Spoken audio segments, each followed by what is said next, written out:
Dream cake, যেটা চারদিকে পুরো ভাইরাল গত বছর থেকেই। আমার পেজে প্রতিটা দিন এই কেকের জন্য মেসেজ আসে, বাট এই প্রথম আমি ড্রিম কেক বানাচ্ছি, আর এটাই মেবি লাস্ট। সো কেন এইটাই লাস্ট আর এটাই প্রথম? প্রথমত ড্রিম কেক অনেক বেশি এক্সপেন্সিভ একটা কেক, নামই শুনে বুঝতে পারছেন, স্বপ্নের কেক। এই কেকে অনেক পরিমাণে চকলেট থাকে, বেসিক্যালি পুরোটাই চকলেট। সো এটা অনেক বেশি এক্সপেন্সিভ হয়, সো সেই ক্ষেত্রে দামে আসলে সবাই কিনতে পারে না। আর আশেপাশে অনেকেই অনেক কম দামে কিভাবে যেন বানাচ্ছে, যেটা ড্রিম কেকের ধারে কাছেও না, বাট তারা ড্রিম কেক বলে সেল করাতে আসলে ড্রিম কেকের মার্কেটটাই নষ্ট হয়ে গিয়েছে। সো আমি আর সেই মার্কেটে প্রবেশ করতে চাচ্ছি না। আর এই বক্সগুলো আর পাওয়া যায় না। আমি 4টা অর্ডার করেছিলাম, আমার কাছে আর মাত্র একটা আছে, যেটা এই লাস্ট বক্স ছিল।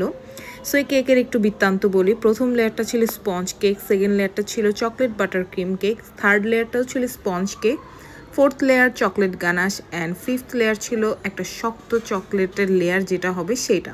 অ্যান্ড উপরে আমি দিয়েছিলাম কোকো পাউডার ডাস্ট। কেকটার নামের সাথে কেকটার বিবরণ খুব সুন্দর মতো যায়। স্বপ্নের কেক, ড্রিম কেক। এত এত পরিমাণে চকলেট লাভারদের জন্য এটা আসলে একটা স্বপ্নের কেক। সো কমেন্ট সেকশনে অবশ্যই জানাবেন এই কেকের ভিডিওটা আপনাদের কাছে কেমন লেগেছে। Thank you.